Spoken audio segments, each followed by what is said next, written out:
Good evening, everyone, and welcome to another story time with Easterseals in partnership with USF Service Corps. We're excited to bring this program to our families. A little bit about Easterseals. We are a company that specializes in serving families with disabilities. In Tampa, we have a special needs child development center, which serves children ages 1 through 5. And we specialize in serving families and meeting the needs with varying abilities in our location. So one of our focuses for our students is to increase their language and literacy skills, and that's why partnering with USF Service Corps on this project is near and dear to our hearts. So we're going to begin this evening, and I'd like to introduce Ellen, who is the lead for USF Service Corps. Welcome, Ellen, and your students. Thank you so much for the kind introduction. My name is Ellen Kent, and first of all, I want to emphasize that I'm a mom, so I too have read a lot of books to our children. So that was so much fun. And also, I have the pleasure of working at USF Health, and there I serve as the coordinator for the USF Health Service Corps. And the beauty of our program is twofold. First of all, when wonderful community partners like Jen with Easterseals are looking for volunteers, they can come to me and say, we need volunteers for a project, and then I can work with our student volunteers and tell them about these great opportunities. Then the other thing that's beneficial, that we found out works out great with the Service Corps, is we don't just have students from one college volunteering. We have students from all of the different USF Health programs volunteering, as well as we have students from the pre-health professional programs. So that those are the two benefits, are that I can match the community partners' needs for volunteers by finding great volunteers, and also the other benefit is that we can bring to the table wonderful students from all of our programs. And with that being said, we're going to start with each group. The students will introduce themselves, and they'll tell us the programs that they're enrolled in right now. So our first group of students today is a wonderful group of medical students, and we'll have you get started. Thank you. Hello, my name is Sienna Rivera, and I'm a second-year medical student. I'm Christina. I'm also a second-year medical student at USF. Hi, my name is Gian. I'm also a second-year medical student at USF. And lastly, but not least, my name is Sonal, and I'm also a second-year medical student. And just a little bit about me, I do want to go into pediatrics in the future, so I'm excited to be here today. Great, okay. So I'm going to go ahead and share my screen.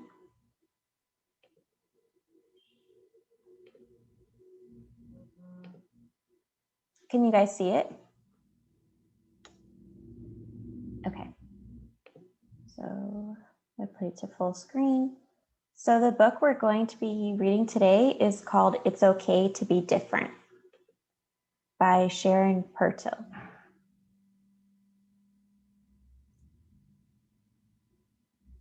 We are all different. Do you know each and every person is different? It's true. If everyone looked and acted the same, how would we know who was who?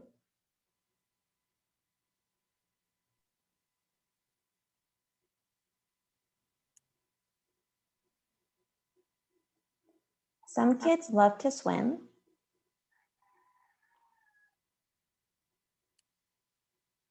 And some like to hike.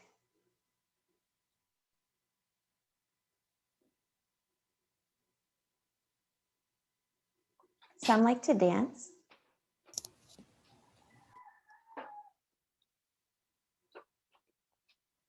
And some love to bike.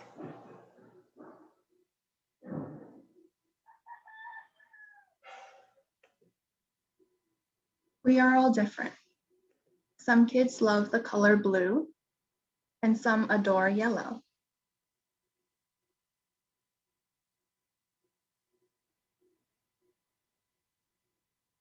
Maybe pink is your favorite color, like this little fellow.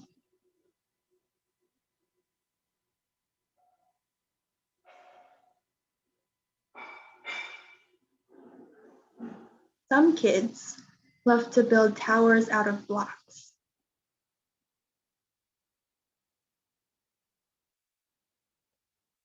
Some kids enjoy wearing different colored socks.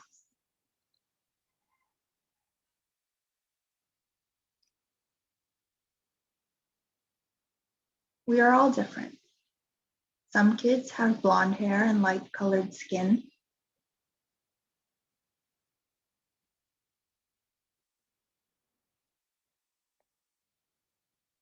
Some kids have dark hair and dark colored skin.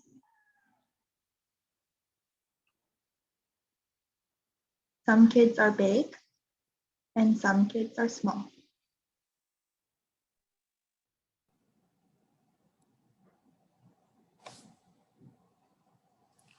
Some kids are short and others are tall.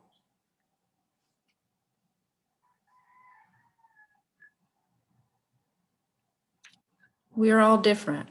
Some kids are great at science and math. Other kids choose a whole nother path.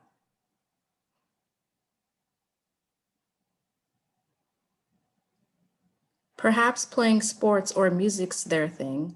Some kids play an instrument while others can sing.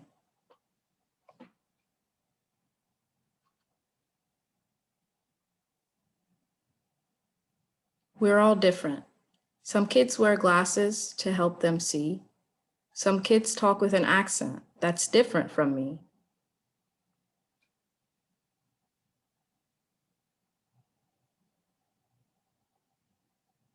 Some kids get to ride in cool-looking chairs. They take the ramp while others take the stairs.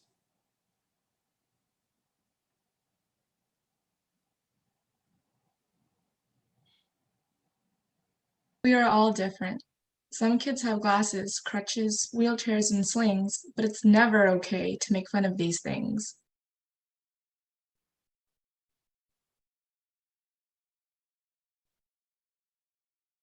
Even though we don't all look, act, or sound alike, one thing is true. Every child is an individual, a person like you.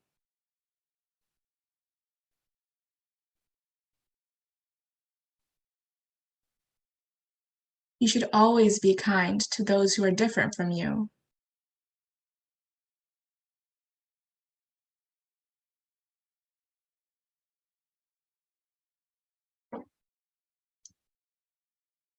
Because to them, you are different too. Remember, it's okay to be different. It's okay to be you. You were made to be different. You were made to be you.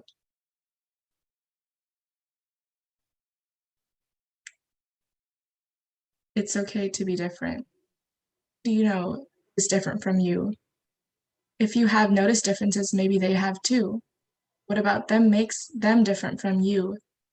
And if you wanted to show them kindness, what would you do? Thank you, guys. Thank you. That was a great story. Thank you for sharing that important story. Now, our next group of students are a wonderful group of students who are in the undergraduate public health scholars group. And why don't you each share a little bit about your backgrounds and tell us more about the Health Scholars Program. Thank you.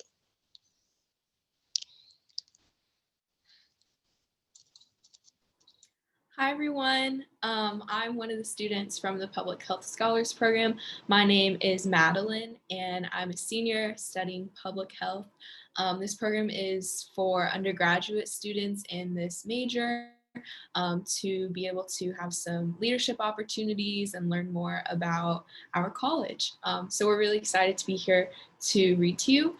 So while one of my group members starts sharing her screen so that we can read you this book, the rest of our members will introduce themselves.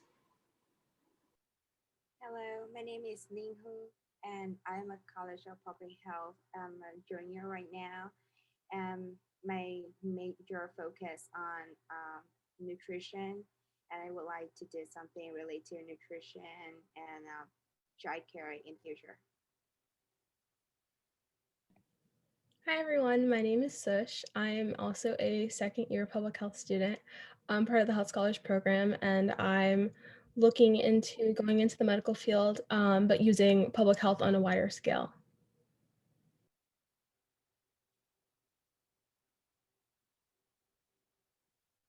Okay, right now we will read The Invisible Boy, author Trudy Ludwig, and illustrated by Patrice Barton.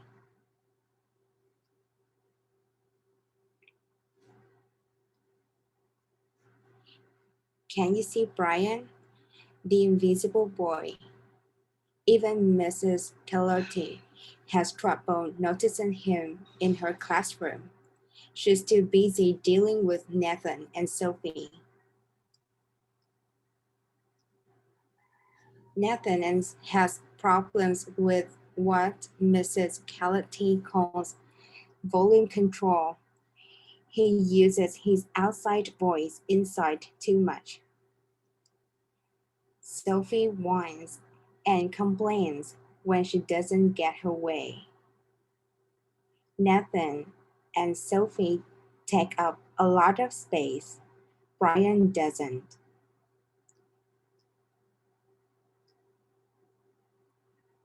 When the bell rings for recess, Mika and JT take turns choosing kids for their kickball teams. The best players get picked first, then the best friends of the best players, then the friends of the best friends. Only Brian is left, still waiting and hoping.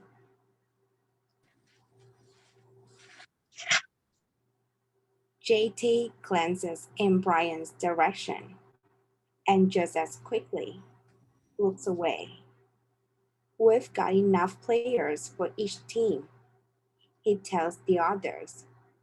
Let's play ball.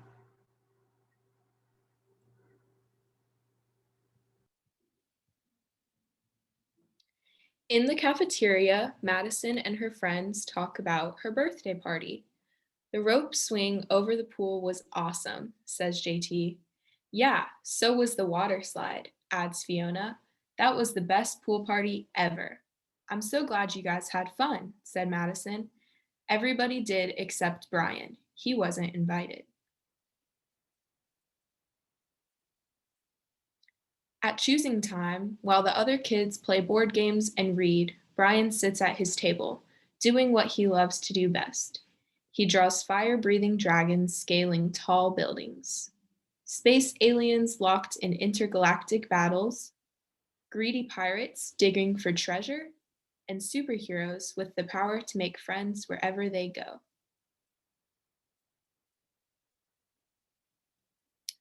On Monday morning, Miss Carlotti introduces Justin, a new student, to the class. Brian smiles shyly at him. Some of the other kids sneak looks at Justin, trying to figure out if he's cool enough to be their friend. They haven't quite made up their minds yet.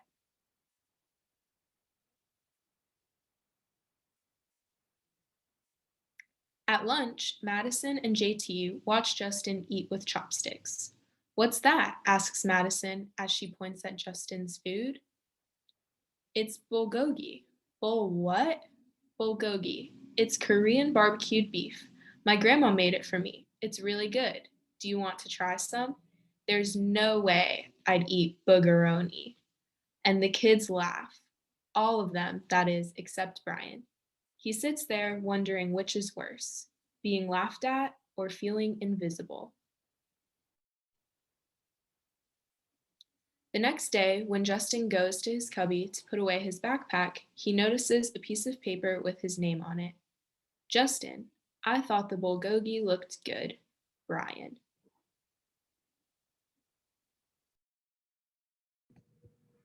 At morning recess, Brian finds a piece of chalk on the ground and starts drawing away. You're Brian, right?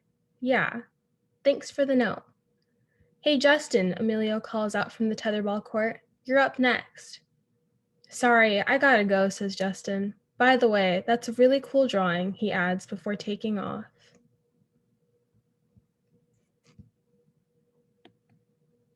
Back in class, Mrs. Carlotti asks the kids to team up in 2s or 3s for a special project. The kids scurry around the room to pair off. Brian heads towards Justin. I'm already with Justin, says Emilio. Find someone else. Brian looks at the floor, wishing he could draw a hole right there to swallow him up. Mrs. Carlotti said we can have up to 3 people in our group. We're only 2. Come on, Emilio, let him work with us. Okay, I guess. Mrs. Carlotti gives the class directions for the project. Your assignment is to work together to write a story about what you see in that photograph. Use your imagination and have fun. Whoa, cool, says Emilio. What kind of people do you think would live in houses like that? I don't know, but I bet Brian could draw them to go with our story, says Justin. Brian smiles as he takes out his lucky pen.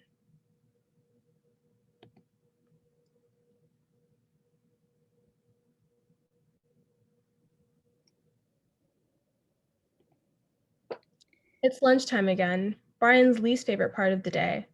Another 20 long minutes of kids talking and laughing with everyone else, but him. Brian, he hears someone shout. Hey, Brian, over here. Brian turns and sees Justin waving him over. Emilio nods at Brian and makes room for him at the table.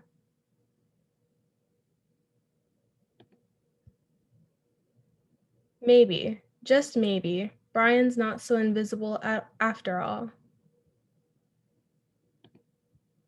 The end. Thank you.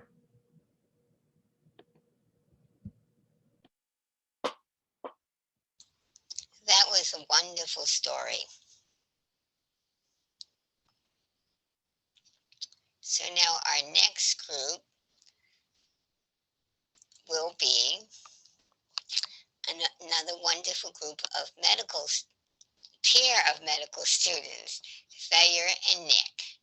And why didn't you get started? Thank you so much.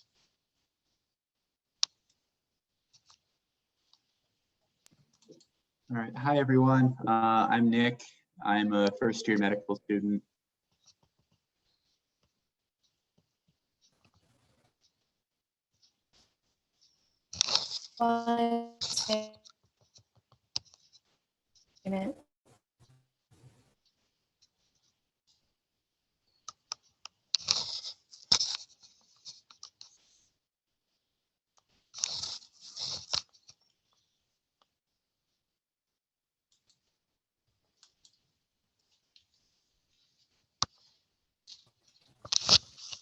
We're going to be singing I Love You Too by Ziggy Marley.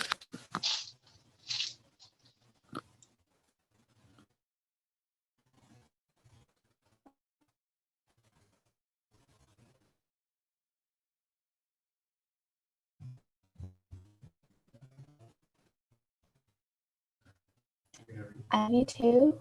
I love you too. I tell you I love you. I love you too. I love you too. I love you.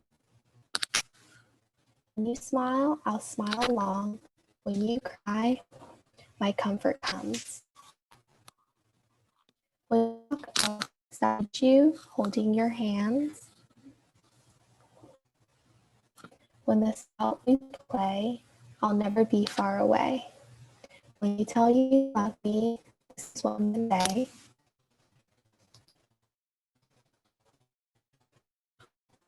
I love you too. I tell you I love you. I love you too. I love you. I love you. The fish loves the sea, like the honey and the bee.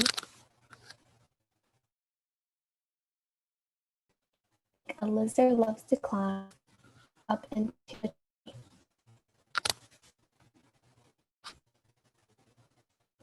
Like a bird loves to fly way up in the sky.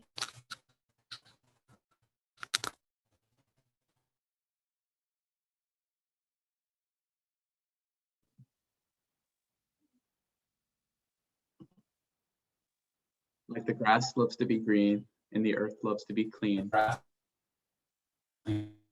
Like the sun loves to shine and the monkey loves to climb.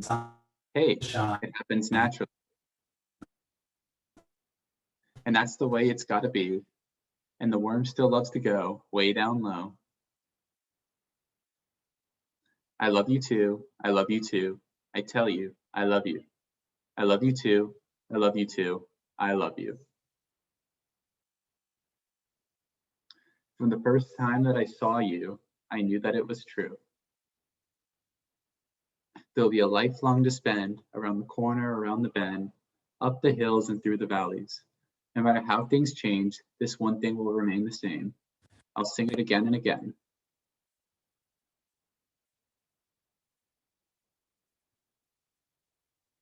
I love you too. I love you too. I tell you, I love you. I love you too. I love you too. I love you. I love you too. I love you too. I tell you, I love you. I love you too. I love you too. I love you too. I love you too. I tell you, I love you. I love you too. I love you. I love you. I love you too. I love you too. I love you.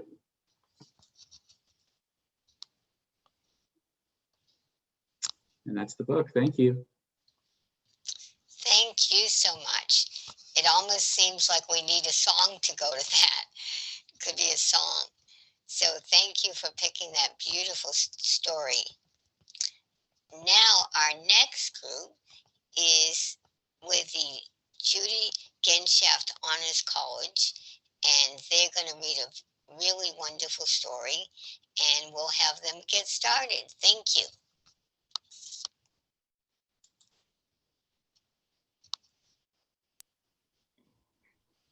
Hi, I'm Chizzy. I'm with the Judy Genshaft Honors College. I'm a sophomore and I major in biomedical sciences.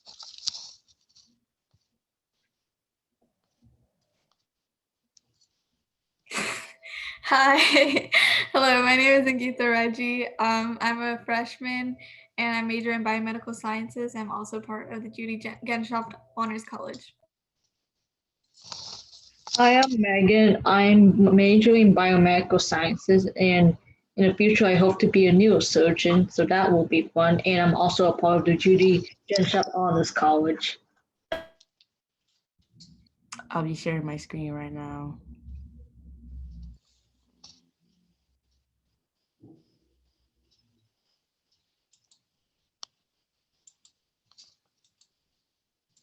Can you see my screen?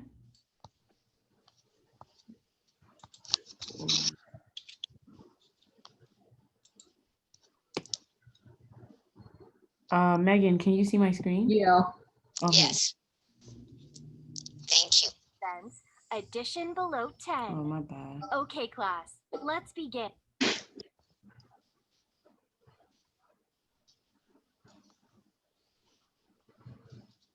Finally, he could drink the water.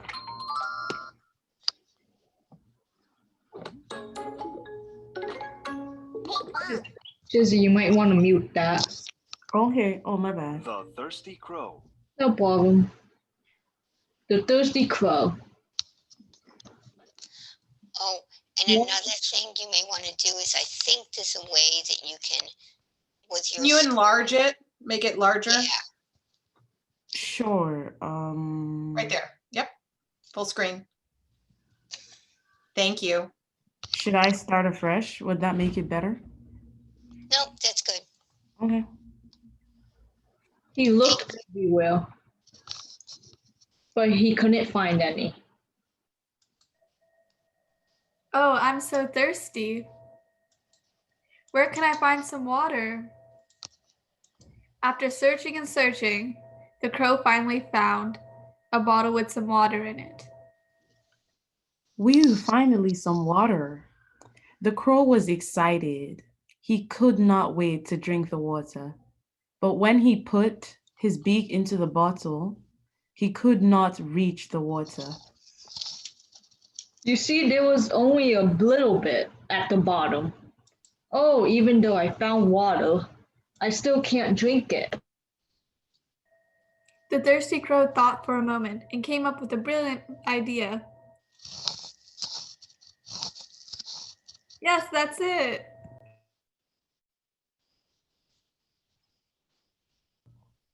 The thirsty crow picked up the pebbles and dropped them into the bottle, one by one.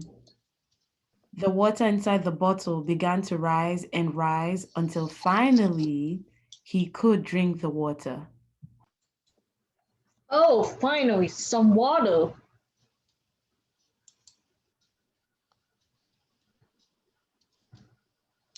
And so the thirsty crow wasn't thirsty anymore. The end.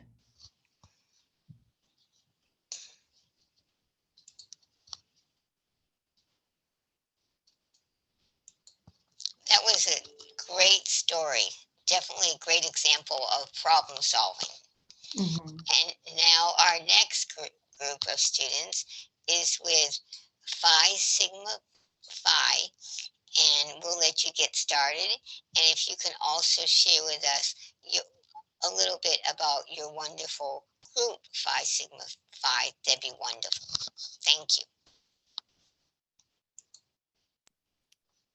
Hey guys, my name's Elisa and I'm a fourth year student here at USF. I'm currently studying mass communications and like Ellen said, we are here with Phi Sigma Pi, which is a national honor fraternity. Hi, my name is Shala. I'm a public health major with the Phi Sigma Pi as well. I'm Talia. I'm a junior at USF majoring in biomedical science, and I'm here with Phi Sigma Pi. My name is Ariana, and I'm a junior. I study criminology at USF, and I'm also a member of Phi Sigma Pi.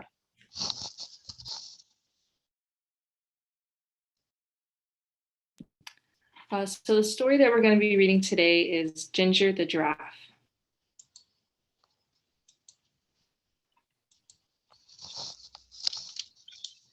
Once upon a time, there was a giraffe named Ginger. Ginger lived in Kenya, a country in Africa. Like all giraffes, Ginger had a long neck and long legs. Because she was so tall, she was able to eat food from the very top of the trees in the savannah. The savannah in Africa is an area with lots of grass and some trees. Sometimes a savannah is called grasslands. The other animals like zebras and antelopes could not reach where Ginger could reach. But Ginger always found food. She loved the leaves and the new buds of the trees.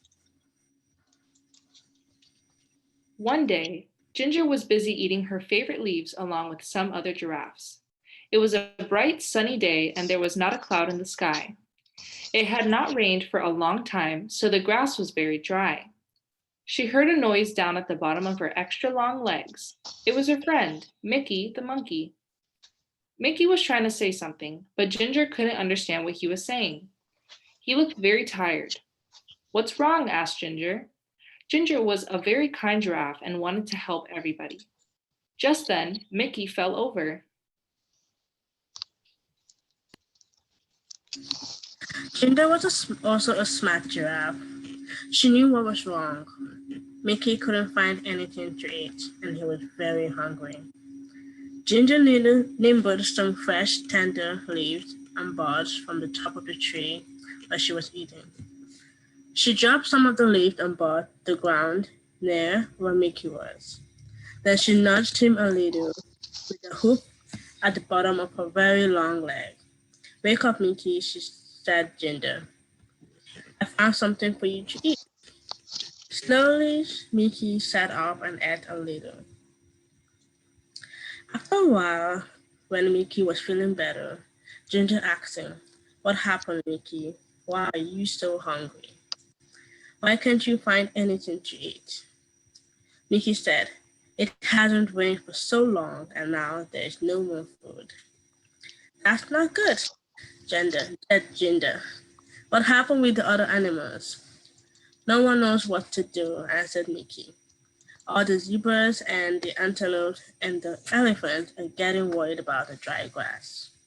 Some of them are thinking about leaving the savannah and trying to reach the jungle. That's a very long trip, said Ginger. Are you going with them? I don't know, answered Mickey. What do you think we should do? Ginger thought for a while, and then suddenly she had a good idea. We should go talk to Leo the lion. He's the smartest animal in the savannah. Mickey was too tired to walk, so Ginger invited him to ride on her back. Hold on tight to my neck, said Ginger. There's a lot to hold on to, joked Mickey. Ginger laughed. You're right. I've got the longest neck in Africa. So they started their journey across to the other side of the savannah to look for Leo. Ginger and Mickey were in luck. Leo was sitting up on a rock, and he was really easy to see as they walked through the grass. Hi, Leo, they both shouted. Leo had been napping and was a little grumpy when they woke him up, but he was polite and said, Hello, Ginger and Mickey. Why did you walk the whole way across the savannah? Just to wake me up? But he was joking. He had a smile on his face. Mickey says that there's no food left on the savannah because it's been so dry, said Ginger. Do you have any ideas? Leo thought for a while. He said, There's nothing we can do about the rain. It will come soon, but we can't be sure when it will arrive. When the rain comes, all the plants will grow again and there will be lots of food for everybody. He thought a little longer. The only thing I can think of is for everyone to move closer to the forest, he continued. There will be more things to eat there, but I know it's a long trip and it will not be very easy. It might take days to get there. Ginger and Mickey looked at each other and then looked back at Leo. Thank you, Leo, said Ginger. It's probably best if they all try to get closer to the jungle, they said. They said goodbye and then walked back across the savannah. Now they needed to gather all of the animals together to start the long journey. Ginger didn't need to go along because she had plenty of food in her high trees, but she was a good friend and wanted to help as much as she could. They walked towards her favorite trees, and guess what she and Mickey saw? All of the animals were already gathered there and waiting for Ginger and Mickey. Why are you all here? Asked Ginger. Eddie the Eagle told us that you're taking us to the edge of the jungle, said one of the zebras. How did he know? Asked Mickey. He heard you talking with Leo, said one of the antelopes. So you've all decided to try and walk together to the jungle? Asked Ginger. Yes, they all answered. If you help us to get there, added one of the elephants. Of course I'll help, said Ginger. I'm your friend. So they started a big journey across the savannah to the jungle. The sun was so hot, and there was no food, and there was no place to get a drink of water. And then they had it. It was thunder. Thunder, they all shouted. Thunder was very scary to the animals of the savannah. Can you guess why? Fire. Sometimes the lightning hit dry grass and the whole savannah catches fire. Then everyone had to run. And that is exactly what happened. Fire, they shouted. They could smell it, and now they could see it. The fire was coming towards them. Ginger had to think fast. Because she was so tall, she could see further than any of the other animals. She stretched her long neck up as far as she could. Now she could see a place where there was no fire. Quick, she said. Everyone run this way. All of the animals followed her and ran as fast as they could. Soon they were out of danger. They stopped and gathered together one more time. Is everyone here? Ginger asked. She wanted to make sure they were all safe. All of the animals looked around. They were all there.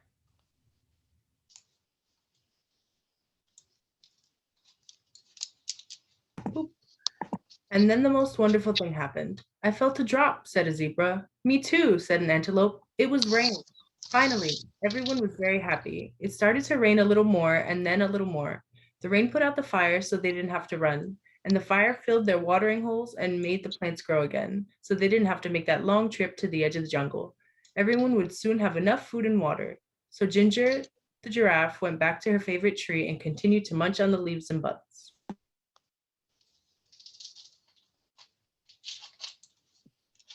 The end.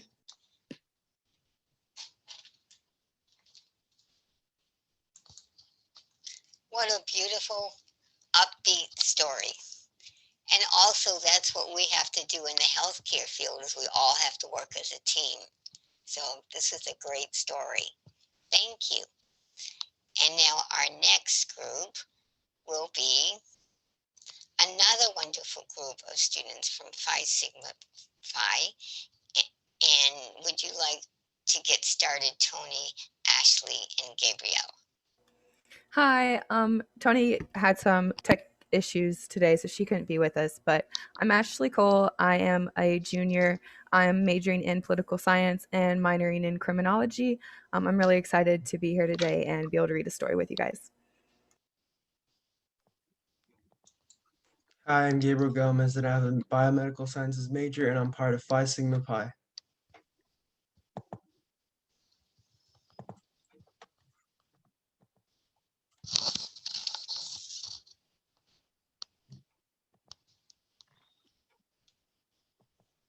So this is Good People Everywhere by Lynea Gillen.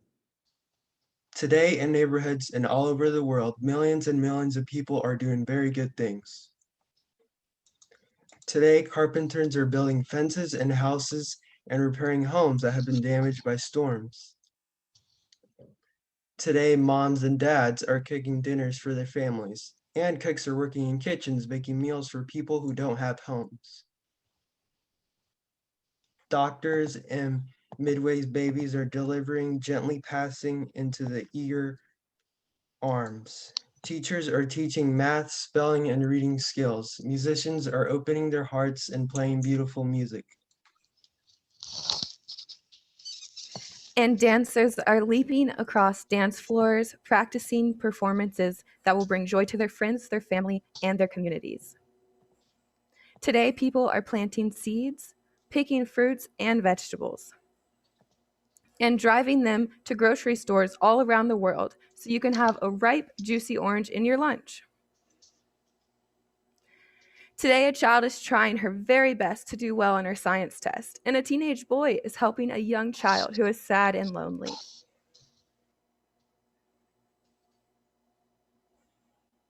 Today, a first grade boy is helping a friend who had a skinned knee. And a big sister is holding her baby brother while her mother runs across the street to help a neighbor. Today, millions and millions of people will do very good things. And so will you. I wonder what you'll do.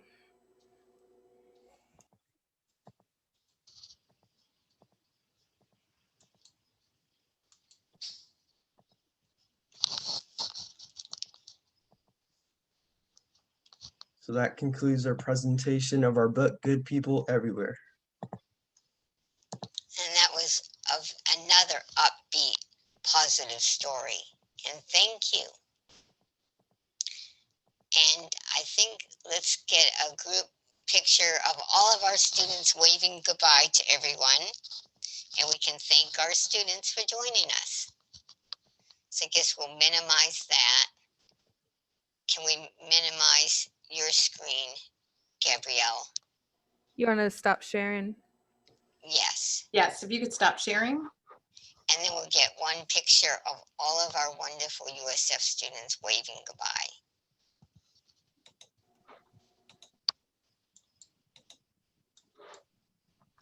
Great. Thank you, everyone, so much. And thank you for joining us. And kids and parents, I hope you'll also, we hope that you will enjoy these stories that were read by our wonderful USF students.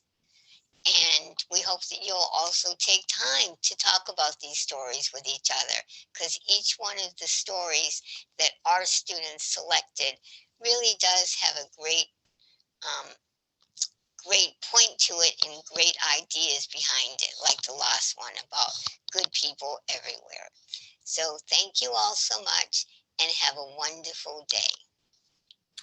And thank you, Ellen and the USF Service Corps, for all of those wonderful stories that you had and that you shared with our families today. So I hope everyone has a wonderful evening.